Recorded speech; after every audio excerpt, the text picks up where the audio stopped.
Croyez-vous au paranormal? Bonjour, j'espère que vous allez bien. On se retrouve aujourd'hui pour une vidéo dans le thème un peu d'automne, un peu Halloween. J'ai tout simplement décidé de vous raconter mes petites histoires en lien avec le monde invisible, le paranormal, des choses inexpliquées. Alors, on y croit ou on n'y croit pas, je ne sais pas si vous êtes plutôt sceptique ou si vous êtes plutôt du genre à être là-dedans à 100%. Moi, si je devrais parler de mon rapport avec le paranormal, je dirais que j'y crois. Et il faut savoir que je suis quelqu'un d'assez sensible au niveau des énergies, etc. Mais en tout cas, quand j'avais 6-7 ans, on m'a dit que j'avais des prédispositions à la médiumnité. Ouais, je vous avoue, quand on m'a dit ça, j'étais comme ça. Ok.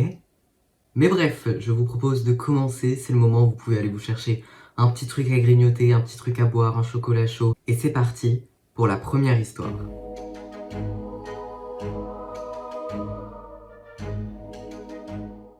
Pour un peu de contexte, pour cette première histoire, nous sommes en été 2024. C'est donc l'été dernier, nous sommes fin juillet. Je suis donc en grandes vacances, les vacances d'été, etc. Et à ce moment-là, j'ai un rythme de sommeil assez catastrophique. C'est-à-dire que je me couche à 1h du matin, puis je me lève tard le matin. Enfin bref, un adolescent en vacances, je vous fais pas un dessin. Je suis un adolescent, mais c'est plus le cas maintenant. Mais bref, en tout cas, à ce moment-là, j'avais ce rythme de sommeil-là. Et c'est assez important pour la suite de l'histoire. Nous sommes donc un soir d'été de juillet 2024. Et à ce moment-là, je suis seule à la maison avec mon père parce que ma sœur est en vacances avec des amis, etc.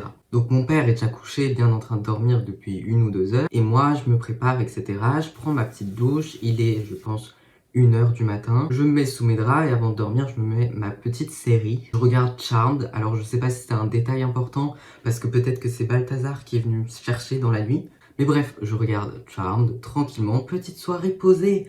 Et rien n'était censé mal tourner. Et du coup, à ce moment-là, les lumières de ma chambre ne sont pas toutes allumées. C'est-à-dire que j'ai pas ma grande lumière allumée, j'ai ma lampe de pied, bref, une lampe de pied, quoi, je vous fais pas un dessin, qui est allumée, et une petite lampe sur ma table de chevet qui est également allumée. Il y a que ces deux lumières-là qui sont allumées. Et là, je regarde ma petite série tranquillement, et tout d'un coup, les deux lumières se mettent à clignoter en même temps. Enfin, c'est pas qu'elles clignotent, mais qu'elles s'éteignent et elles se rallument. Mais elles le font pas à répétition, elles font juste, hop, elles s'éteignent, et elle se rallume. Et ça a été accompagné d'un bruit assez étrange que je saurais pas vraiment décrire. Mais il y a eu un bruit et mes deux lumières ont clignoté. Et du coup là je me dis what the fuck, qu'est-ce qui se passe? Et après ça, j'entends mon chien dans le couloir, je l'entends marcher, etc. Je me dis ok, j'ouvre la porte, je vais la voir et là, je la trouve. Alors elle est dans cette pièce, juste ici parce que ma chambre est vraiment juste à côté.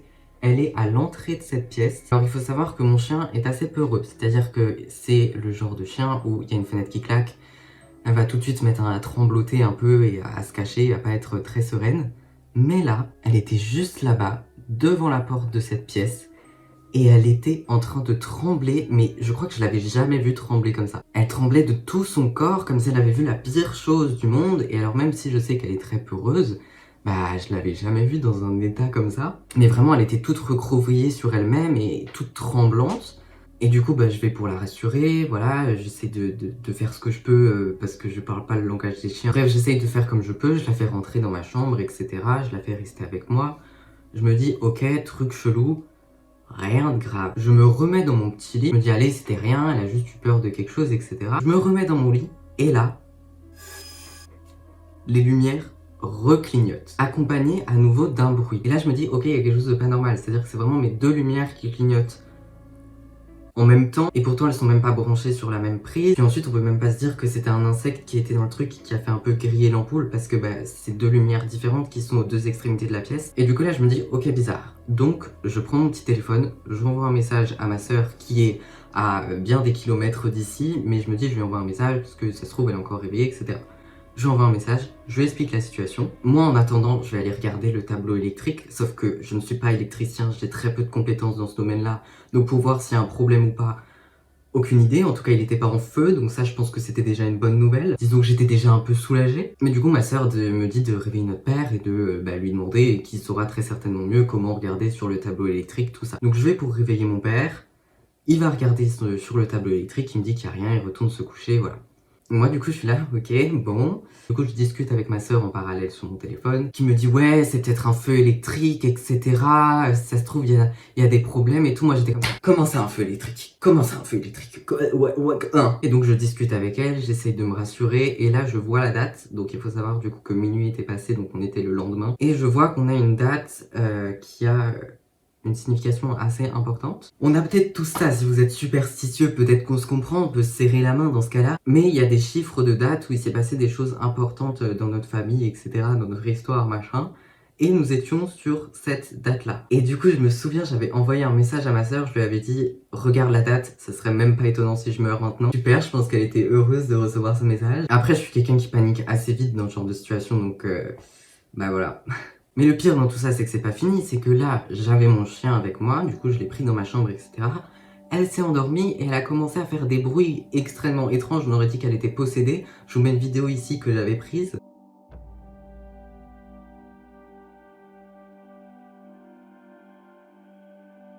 Mais c'était vraiment, elle était en train de faire des choses très bizarres. Alors elle fait souvent des choses bizarres quand elle dort, mais je vous avoue que dans ce contexte-là, c'était particulièrement flippant. Mais du coup, bah moi je sais pas ce que c'était, et du coup je me dis, bah si ça se trouve, il y a un problème avec l'électricité, donc je débranche toutes les prises que je peux débrancher partout dans la maison. Je vais me coucher, j'essaye de dormir, je m'endors après un petit temps et il se passe plus rien. Mais bon, c'est quand même étrange, surtout que je n'ai jamais trouvé la corrélation entre les lampes qui clignotent et mon chien qui est absolument traumatisé. Je sais pas pourquoi elle aurait eu si peur et je n'ai toujours pas compris, là on est plus d'1 an plus tard. Aucune idée, cette histoire restera sans réponse très certainement. Et je vous propose donc de passer à la deuxième histoire.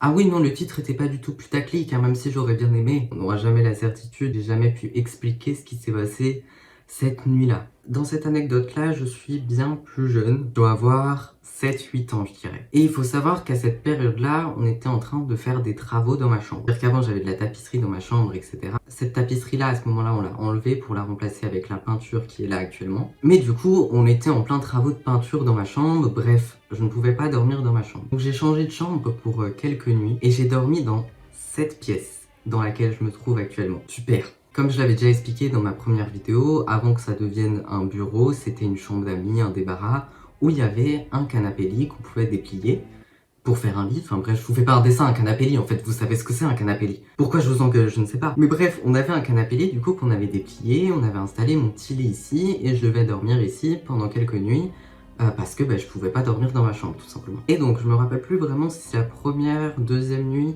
que je dors dans cette pièce-là, mais je me réveille en plein milieu de la nuit. Vous savez, cette sensation de se sentir observé? C'est exactement ce que j'ai ressenti en me réveillant cette nuit-là. Je me sentais pas seule du tout. Et je me réveille, j'ouvre les yeux, et la pièce, qui était normalement censée être très sombre, parce qu'il était 2-3 heures du matin, les volets étaient fermés, il n'y avait aucune lumière dans la chambre, etc. Mais j'ai vraiment ce souvenir-là que la pièce était illuminée. Et là, j'étais couchée comme ça, et j'ai tourné ma tête, et je me suis retrouvée face, alors prenez avec des pincettes ce que je vous dis, d'accord? Ne m'enfermez pas s'il vous plaît. Mais je me suis retrouvée face à un genre de buste, une genre de silhouette dans les airs, illuminée et qui illuminait la pièce. Et cette silhouette me regardait dormir avec un sourire qui n'était pas menaçant. On peut penser à des sourires très menaçants, merci les films d'horreur. Mais c'était pas un sourire menaçant, c'était un sourire bienveillant, je crois. Enfin, je m'en souviens plus trop, j'avoue, parce que j'étais quand même assez jeune. Mais je me souviens vraiment que la pièce était illuminée et que j'ai pu voir cette silhouette distinctement. Alors que normalement, quand il fait noir, tu peux rien voir. Et du coup, là, j'ai la réaction que chaque enfant de 8 ans aurait eu. Je décide de me mettre sous ma couette comme si c'était la protection ultime. Je hurle et j'appelle ma maman. Après, c'est une réaction typique d'un enfant de 8 ans, je suis désolé. Il voit une silhouette dans les airs en pleine nuit. À un moment donné, comment voulez-je que je réagisse? Que je fasse de la Ouija peut-être? Et du coup, ma mère vient me chercher et puis je termine ma nuit dans le lit de mes parents. Mais c'est vrai qu'en fait, alors je sais plus trop au niveau de la chronologie, si c'était avant ou après cet événement-là. Mais dans cette pièce-là, je me suis jamais sentie très bien. Maintenant, ça va beaucoup mieux. Après cet événement-là, je pouvais plus y rentrer, en fait. Logique, j'étais traumatisée. Et vraiment, j'ai mis un moment avant de pouvoir rentrer dans cette pièce sereinement. Parce que vraiment, ça m'avait quand même vachement fait peur. Et j'en avais parlé après avec ma maman, etc. Je lui avais raconté ce qui s'était passé. Et je me souviens même qu'à l'époque, j'avais associé la silhouette, le visage de la personne est une personne que je connaissais dans la vraie vie, mais qui était bien vivante et qui n'était pas morte, donc ça ne faisait aucun sens, à moins que cette personne-là ait fait un voyage astral pour venir me regarder dormir, mais auquel cas ce serait quand même un peu malsain. Mais je pense qu'en fait mon cerveau d'enfant a transformé ce que je pensais être inconnu et l'a associé à quelque chose de connu. Bref, je m'en souviens pas trop, mais je me souviens que ça m'avait quand même vachement marqué à l'époque. Peut-être tout simplement que j'étais pas bien réveillée, que j'ai projeté mon rêve, j'ai commencé à faire une sorte de paralysie du sommeil. Je sais pas réellement ce qui s'est passé, mais c'est libre à l'interprétation. Fantôme qui me regardait dormir, ou tout simplement simple fruit de l'imagination d'un enfant de 8 ans. On ne saura jamais, peut-être qu'on saura un jour, je ne pense pas, mais on ne sait pas.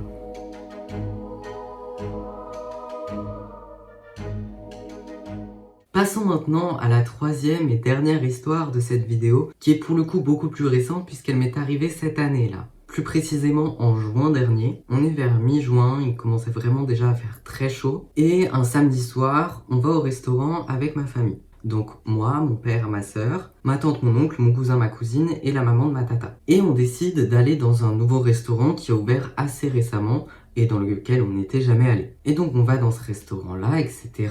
On discute, l'ambiance est bonne, je passe un bon moment. On termine notre repas, on nous débarrasse, bref, c'est le déroulé en fait d'un repas au restaurant.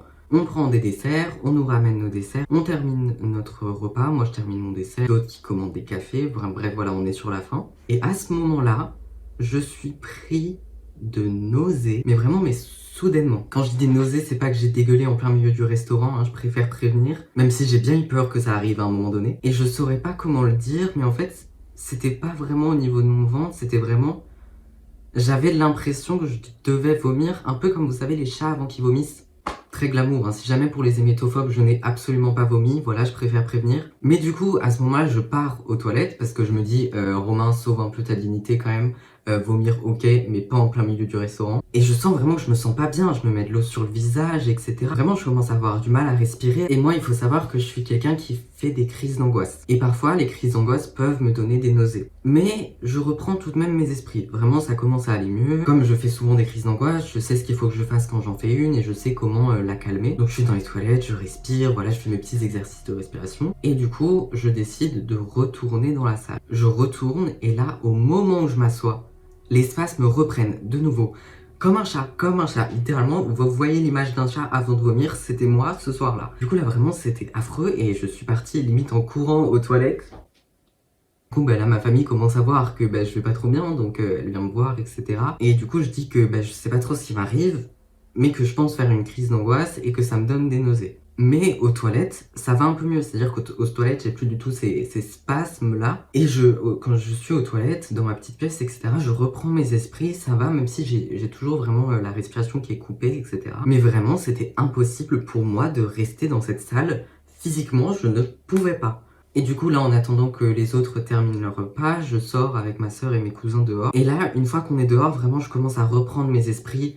Je respire, bref ça commence à aller mieux, vraiment je fais ma petite cohérence cardiaque là sur mon petit site, etc. Bref, ceux qui font des crises d'angoisse, on se comprend vous et moi. Je me sens de moins en moins oppressée au fur et à mesure que je suis dehors. Même si je mets, je pense vraiment une demi-heure, voire 45 minutes à vraiment me calmer. J'avais du mal, vraiment je me sentais super oppressée, vraiment c'est ça le mot, c'est oppressée. Et du coup on rentre à la maison, et moi comme dit je me calme, même si j'ai toujours vraiment un poids et une oppression, vraiment je me sens pas bien, je me sens pas en sécurité, je me sens oppressée. Le sentiment se dissipe au fur et à mesure qu'on s'éloigne du restaurant et au fur et à mesure que je rentre à la maison, que je me mets en petite tenue chill, etc. en pyjama. Mais vraiment, le problème, c'était la salle. C'est-à-dire que aux toilettes, ça allait mieux, à l'extérieur, ça allait mieux.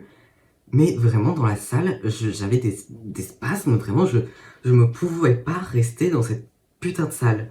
Et alors là, on peut se dire que c'est juste une crise d'angoisse comme ça, c'est ce que je me dis aussi, une part de moi se le dit aussi, c'est que voilà, il y avait quand même beaucoup de gens, moi j'ai un peu du mal avec les endroits où il y a beaucoup de gens, beaucoup de bruit, il faisait très chaud, j'avais passé ma journée dehors à la chaleur, etc.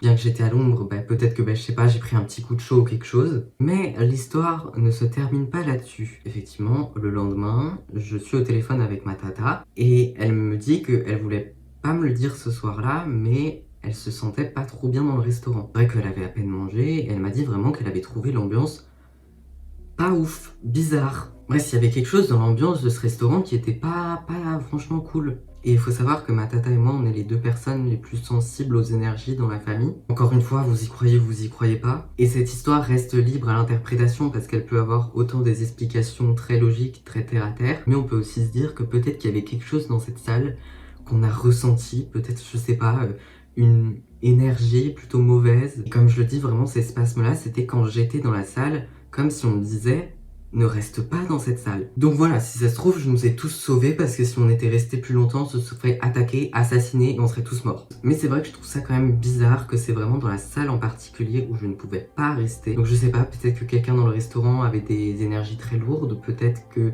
le bâtiment a été construit sur un cimetière. Je ne sais pas, on explore toutes les possibilités. J'ai l'impression d'être conspirationniste là. Non mais en vrai je trouve ça quand même bizarre parce que c'est vrai que quand je fais des crises d'angoisse, d'habitude moi je suis plus le genre de personne à faire des crises d'angoisse où, c'est plus le terme, mais je respire très très vite et très très fort. Parfois j'ai la respiration qui est coupée mais c'est plus rare. Donc voilà, libre à l'interprétation de chacun. Mais j'avais quand même envie de raconter cette histoire parce qu'il y a une part d'elle qui reste inexpliquée. Les plus sceptiques diront que c'était une simple crise d'angoisse. Les autres diront que une mauvaise énergie était présente dans cette salle, je ne sais pas. Eh bien écoutez, cette vidéo touche à sa fin, j'espère qu'elle vous a plu. Franchement, j'ai adoré raconter des petites histoires, des petites anecdotes. Si cette vidéo vous a plu, je vous invite à laisser un j'aime, un commentaire. N'hésitez pas aussi à vous abonner pour voir d'autres vidéos de ce genre. Puis là, pour le mois d'octobre, il va y avoir un peu des vidéos dans ce thème-là, dans ce thème un peu automne, Halloween, enfin bref. Si vous aimez un peu ce mood-là, je vous invite à vous abonner ainsi qu'à activer les notifications pour être au courant tout simplement de quand les vidéos sortiront. En attendant la prochaine vidéo, prenez soin de vous et puis moi je vous dis à très vite.